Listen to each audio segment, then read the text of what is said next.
Liquor queen కవిత కొండగట్టులో పెద్ద స్తూపం పెడతానని మాట ఇచ్చి తప్పారని అంజన్న ఊరుకుంటారా, జైలుకు పంపిస్తాడని మంత్రి పొన్నం ప్రభాకర్ ఎద్దేవా చేశారు. కొండగట్టు శ్రీ ఆంజనేయ స్వామి వారిని ఎమ్మెల్యే ఆది శ్రీనివాస్, కవంపల్లి సత్యనారాయణ, మేడిపల్లి సత్యములతో కలిసి దర్శించుకున్నారు. అనంతరం ఏర్పాటు చేసిన విలేకరుల సమావేశంలో మంత్రి పొన్నం ప్రభాకర్ మాట్లాడుతూ బీఆర్ఎస్ వాళ్ళు కొత్త వేషాలు వేసుకొని ప్రజలను మభ్యపెట్టడానికి వస్తున్నారని, ప్రజలు జాగ్రత్తగా ఉండాలని అన్నారు. కాంగ్రెస్ ప్రభుత్వం తెలంగాణ ఇవ్వడంతో పాటు తెలంగాణ ఏర్పాటుకు ముందు అధికారంలో ఉన్నప్పుడు మాట ఇచ్చి అమలు చేయండి ఏదైనా ఉంటే చెప్పండి అని ప్రశ్నించారు. డబుల్ బెడ్రూమ్ ఇల్లు కట్టిన ఊర్లలో మేము ఓట్లు అడగమని, ఇందిరమ్మ ఇల్లు కట్టిన ఊర్లలో మీరు ఓట్లు అడగవద్దని బీఆర్ఎస్కు సవాల్ వేశారు.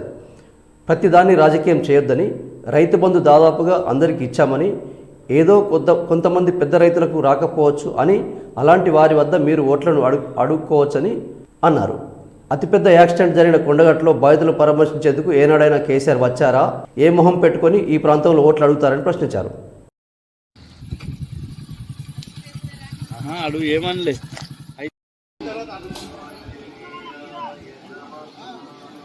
అన్న జరగరా అన్న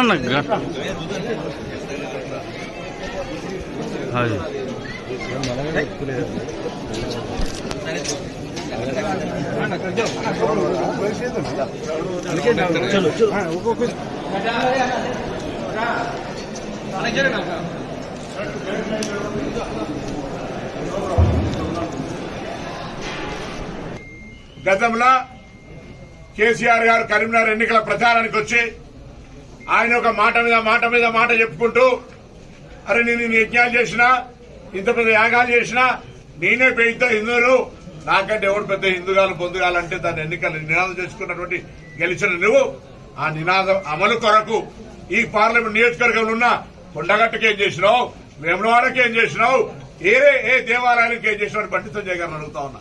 కొండగట్టుకి ఏమైనా చేసిందా? ఎన్నికల కొరకు రాముని వాడుకొని, ఎన్నికల కొరకు హనుమంతుని వాడుకుంటే అదే హనుమంతుని దగ్గరికి వచ్చి, అయ్యా నీ రాముని ఎన్నికల కొరకు నరేంద్ర మోడీ ఫోటోలు పెడతలేరు, పెద్ద రాముని ఫోటోలు పెడుతున్నారు. ఎందుకు రాముని ఫోటోలు? బండి సంజయ్ నువ్వేం చేసినావు చెప్పుకొని ఓట్లు అడుగు. ఇక ఆయన వినోద్రావు ఎన్నడూ కొని కలిసేది లేదు, సామాన్యులకి చేయి కూడా కలిపేది లేదు. సిద్ధరామయ్య సవాల్ చేస్తా ఉన్నాను, లేకపోతే నేను పెద్ద ఆ పార్టీలను తెచ్చినా ఈ పార్టీలను 5 ఏళ్ళు ఏం చేసినావు? 5 సంవత్సరాలు నీకు బోనస్ ఇస్తా. నీవు కానీ నీకంటే ముందున్న కేసీఆర్ 10 ఏళ్లల్లా ఈ కరీంనగర్ పార్లమెంట్కి ఏం చేసినావు చెప్పు. ఎన్నికల కొరకు వాడుకున్నారు, తెలంగాణ నినాదాల కోసం వాడుకున్నారు తప్ప ఈ జిల్లా ప్రజలకు ఈ నియోజకవర్గం ఏం చేసినారో చెప్పమని అడుగుతా ఉన్నాం. కొండగట్టు అంజన్న దగ్గర ఇలా లిక్కర్ కింగ్ ఇంకా లిక్కర్ రాని ఇక్కడ పూజ చేసి అంబేద్కర్ ఎక్కడ హనుమంతుడు పెద్ద ఫోటో కట్టిరా స్థూపం ఉండదు సార్, పెద్దగా కడతా అంటారు కదా, ఇక్కడ పెద్దగా కడతా అన్నదే కాలే. మాట ఇచ్చినప్పుడు ఊకుంటే ఆడే అంజన్న పంపిణీ చేయలేదు. అవసరం ప్రజలు అవసరం ఉన్నప్పుడు కనడకపోతే 5 కిలోలు 10 కిలోలు అదనపు తూకం మీద జోకితే కూడా నోరిపినాడే. బండి సంజయ్ నోరిపిండా ఇలా కల్లాల దగ్గర దీక్ష అంటా ఉన్నాడు. ఈ డ్రామా కాదా? ఆస్కార్ అవార్డు గ్రహీత ఆయన. అందుకే దయచేసి ఇవన్నీ భవిష్యత్తులో ఇంకా అనేక సందర్భాల్లో మాట్లాడుకుంటాం. మా అందరి మాట ఒకటే, మీ అందరి మాట ఒకటే, ప్రజల మాట ఒకటే. కాంగ్రెస్ గెలవాలి. ఇక్కడ ఎట్లయితే ప్రజాస్వామ్యాన్ని నెలకొల్పినో కేంద్రంలో కూడా పూర్తిగా నియంతృత్వంగా పరిపాలించేటువంటి ఆ ప్రభుత్వం దిగాలి. అక్కడ కూడా ప్రజాస్వామ్యం రావాలి. నఫరత్ కా దుకాన్ బంద్ కరో, మహబత్ కా దుకాన్ ఖోలో అని రాహుల్ గాంధీ గారి పాదయాత్రలో భాగంగా దేశవ్యాప్తంగా ఇండియా కూటమి అందరూ కలిసి ఎలా ఈ ప్రజాస్వామ్యాన్ని కాపాడడానికి, దేశ సార్వభౌమత్వాన్ని కాపాడడానికి జరిపే ప్రయత్నం లోపల ఈ నియోజకవర్గ ప్రజలు కలిసి రావాలని 2 చేతులు జోడించి విజ్ఞప్తి చేస్తాం. అంతకంటే గురుబలం నాకుంది, మా ముఖ్యమంత్రి గారికి మా అందరికంటే 3 ఇంతల రెట్టింపు, కేసీఆర్ గారి కంటే 4 ఇంతల రెట్టింపు ఉన్నది. కాబట్టి మొన్న కూడా పాపం ఆయన గురుబలం ఉన్నది, మాకు అడిషనల్ గా ప్రజాబలం కూడా ఉన్నది.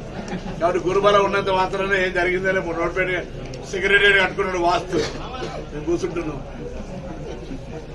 కొత్త బుల్లెట్ ప్రూఫ్ కార్లు ఆర్డర్ ఇచ్చిండు, మేము తిరుగుతున్నాం, వాడుతున్నాం. సో గురుబలం ఆయనకుంటే ప్రజాబలం మాకు. గురుబలంతో పాటు